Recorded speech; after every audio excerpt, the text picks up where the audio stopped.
Launched, we were hoping for, maybe 400, 500 people. Harvard didn't have a Facebook, so that's the gap that we were trying to fill. And now we're at 100,000 people, so who knows where we're going next. एक college का छात्र जिसने अपनी सोच से एक ऐसा platform बनाया जिसने दुनिया को सामाजिक होने का नया तरीका दिखाया और एक साथ जोड़ दिया। सिर्फ 19 साल की उम्र में उन्होंने अपने हॉस्टल के कमरे से इसकी शुरुआत की। देखते ही देखते उनका यह प्रयोग पूरी दुनिया में फैल गया और 23 साल की उम्र में वे दुनिया के सबसे युवा अरबपति बन गए। यह सिर्फ एक वेबसाइट नहीं थी, बल्कि एक ऐसा आइडिया था जिसने लोगों के आपस में जुड़ने का तरीका हमेशा के लिए बदल दिया। यह शख्स कोई और नहीं बल्कि मेटा उर्फ फेसबुक के संस्थापक मार्क जुकरबर्ग हैं। नमस्कार, मैं हूं अमर फौजदार। स्वागत है आपका अमरनामा में। मार्क एलियट जुकरबर्ग का जन्म 14 मई 1984 को व्हाइट प्लेन्स, न्यूयॉर्क में हुआ था और उनका बचपन डॉब्स फेरी नामक एक गांव में बीता। उनके पिता एडवर्ड जुकरबर्ग एक डेंटिस्ट थे जिन्हें नई तकनीकों में काफ़ी रुचि थी, जबकि उनकी मां करेन कैंपनर एक साइकोलॉजिस्ट थी। मार्क का बचपन अपनी 3 बहनें रैंडी, डोना और एरियल के साथ बीता। बचपन से ही मार्क को कंप्यूटर में खास दिलचस्पी थी। जहां आम बच्चे वीडियो गेम खेलना पसंद करते थे, वहीं मार्क उन्हें खुद बनाने की चाह रखते थे। मार्क की प्रतिभा को पहचानते हुए उनके पिता ने उन्हें अटारी बेसिक प्रोग्रामिंग सिखाई। मार्क ने इस प्रोग्रामिंग को इतनी तेजी से सीखा कि उनके पिता को उनके लिए एक निजी ट्यूटर डेविड न्यूमैन को रखना पड़ा। बाद में न्यूमैन ने स्वीकार किया कि मार्क को पढ़ाना मुश्किल था क्योंकि वो पहले से ही बहुत आगे थे। मिडिल स्कूल में रहते हुए मार्क ने ज़कनेट नाम का एक मैसेजिंग प्रोग्राम बनाया जिससे उनके पिता के क्लिनिक की रिसेप्शनिस्ट सीधे उनसे संपर्क कर सकती थी। यह उनकी भविष्य की बड़ी सोच का महज एक संकेत था। पढ़ाई के अलावा मार्क खेलकूद में भी रुचि रखते थे और वे तलवारबाजी में अच्छे थे, लेकिन उनकी असली रुचि हमेशा टेक्नोलॉजी में रही। वे ऐसे छात्र थे जो एक पल में रोमन साहित्य पर चर्चा कर सकते थे और अगले ही पल कोड लिख सकते थे। हाई स्कूल के दौरान मार्क की प्रोग्रामिंग प्रतिभा और अधिक निखरी। उन्होंने सिनेप्स नाम का एक म्यूजिक रिकमेंडेशन सॉफ्टवेयर विकसित किया जो यूजर्स की पसंद के अनुसार उन्हें गानों के सुझाव देता था। माइक्रोसॉफ्ट और AOL जैसी बड़ी टेक कंपनियां इसे खरीदना चाहती थीं और मार्क को नौकरी देने की पेशकश कर रही थीं, लेकिन उन्होंने मना कर दिया। उन्हें सिर्फ पैसे कमाने में उतनी दिलचस्पी नहीं थी, बल्कि वे कुछ बड़ा करना चाहते थे। 2002 में मार्क ने हार्वर्ड यूनिवर्सिटी में दाखिला लिया, जहां उनकी प्रोग्रामिंग प्रतिभा की धूम मच गई। उन्होंने कोर्स मैच नाम का एक प्रोग्राम बनाया जो छात्रों को उनके दोस्तों के आधार पर कोर्स चुनने में मदद करता था। लेकिन अब जो वह बनाने वाले थे वह इन सब से हटके था और उसी के चलते मार्क जुकरबर्ग को एक पहचान मिलने वाली थी।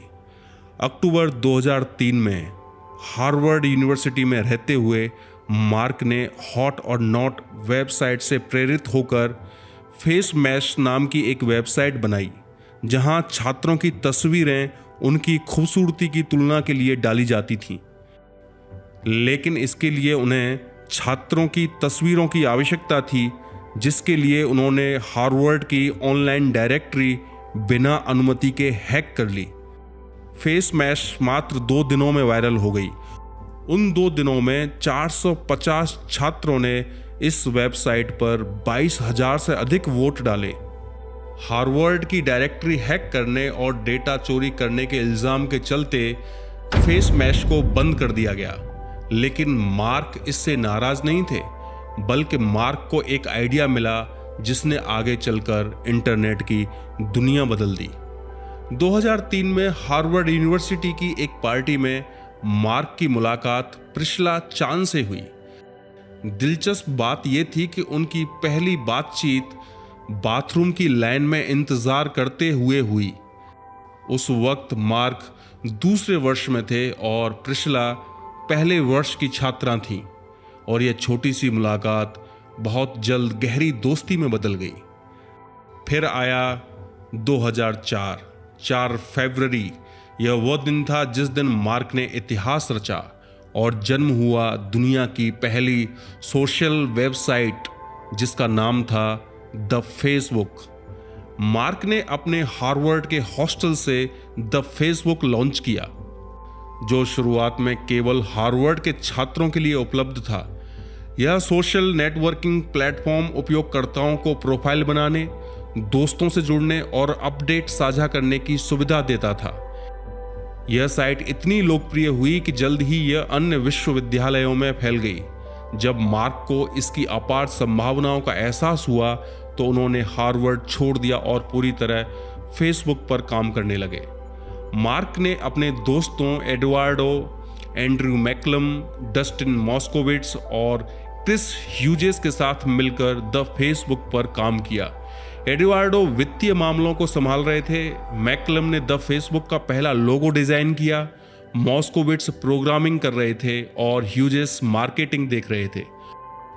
हालांकि जैसे कंपनी आगे बढ़ी, मार्क और एडवार्डो के बीच मतभेद बढ़ते गए। जहां एडवार्डो शुरुआत में ही फेसबुक को मोनेटाइज करना चाहते थे, वहीं मार्क इसे पहले व्यापक बनाना चाहते थे। 2005 में यह मतभेद इतना बढ़ गया कि मार्क और बोर्ड ने मिलकर एडवार्डो के शेयर को कम कर दिया, जिससे कानूनी लड़ाई शुरू हो गई। यह मामला 2009 में सुलझा और एडवार्डो को को-फाउंडर का दर्जा तो मिला, लेकिन कंपनी में उनका प्रभाव खत्म हो गया। 2005 तक द फेसबुक ने काफी पॉपुलैरिटी हासिल कर ली थी और निवेशकों ने इसमें रुचि दिखानी शुरू कर दी। पेपाल के को-फाउंडर पीटर थियल इसके शुरुआती निवेशकों में से एक बने और उन्होंने फेसबुक को सिलिकॉन वैली में आगे बढ़ाने में मदद की। इसी साल कंपनी ने facebook.com डोमेन खरीदा और अपने नाम से द हटा दिया। आने वाले वर्षों में फेसबुक ने कई नई सुविधाएं जोड़ी, जैसे कि फोटो टैगिंग, न्यूज़ फीड और लाइक बटन। 2012 में फेसबुक ने अपना IPO लॉन्च किया और $16 बिलियन जुटाए, और इसी के चलते मात्र 23 वर्ष की उम्र में मार्क जुकरबर्ग दुनिया के सबसे कम उम्र के अरबपति बन गए। इसी साल 19 मई 2012 को मार्क जुकरबर्ग और प्रिस्ला चान ने 9 साल तक एक दूसरे को डेट करने के बाद शादी कर ली। यह एक बेहद निजी समारोह था जो पेलो आल्टो, कैलिफोर्निया में उनके घर के पीछे बने गार्डन में हुआ। खास बात यह थी कि उसी हफ्ते फेसबुक का IPO लॉन्च हुआ था और प्रिस्ला ने अपनी मेडिकल स्कूल की पढ़ाई भी पूरी कर ली थी। इस खास मौके पर सिर्फ उनके करीबी दोस्त और परिवार के सदस्य ही इस समारोह में शामिल हुए। फेसबुक के विस्तार के साथ मार्क की एम्बिशंस भी बढ़ती गईं। 2012 में उन्होंने इंस्टाग्राम को $1 बिलियन में खरीदा, जिससे फेसबुक की पकड़ विजुअल कंटेंट पर और मजबूत हुई। 2014 में उन्होंने व्हाट्सएप को $19 बिलियन में खरीदा और मैसेजिंग के क्षेत्र में भी अपना दबदबा बनाया। इसके अलावा उन्होंने वर्चुअल रियलिटी की संभावनाओं को देखते हुए ओकुलस VR को भी खरीद लिया। मार्क तेजी से आगे बढ़ रहे थे, तभी अमेरिकी सरकार की नज़र उन पर पड़ी और उनकी सफलता के साथ विवाद भी जुड़ने लगे। डेटा प्राइवेसी, गलत सूचना फैलाने और मानसिक स्वास्थ्य पर प्रभाव को लेकर फेसबुक की आलोचना होने लगी और 2018 में कैम्ब्रिज एनालिटिका घोटाले के बाद उन्हें अमेरिकी कांग्रेस के सामने पेश होना पड़ा।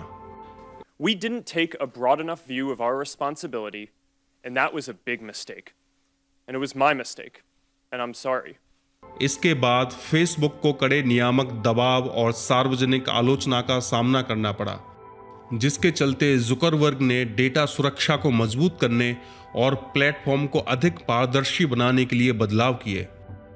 कोविड-19 पैंडेमिक के दौरान फेसबुक जानकारी फैलाने और रिमोट वर्क को सपोर्ट करने में एक महत्वपूर्ण भूमिका निभा रहा था। मार्क जुकरबर्ग ने गलत सूचना को रोकने और सार्वजनिक स्वास्थ्य अभियानों को बढ़ावा देने के लिए कई पहल की। महामारी के चलते डिजिटल कम्युनिकेशन की जरूरत बढ़ी और फेसबुक ने वर्क प्लेस, मैसेंजर और व्हाट्सएप के जरिए रिमोट वर्क और वर्चुअल इंटरेक्शन को आसान बनाने पर ध्यान दिया। इसी दौर में मार्क ने फेसबुक को एक नए डिजिटल युग में ले जाने के लिए रीब्रांडिंग की योजना बनाई, जिससे मेटा की नींव रखी गई। 2021 में उन्होंने फेसबुक का नाम बदलकर मेटा कर दिया, ताकि यह दिखाया जा सके कि कंपनी अब सिर्फ सोशल मीडिया से आगे बढ़कर मेटावर्स पर ध्यान दे रही है, एक ऐसी डिजिटल दुनिया जहां लोग वर्चुअल और ऑगमेंटेड रियलिटी के जरिए जुड़ सकें।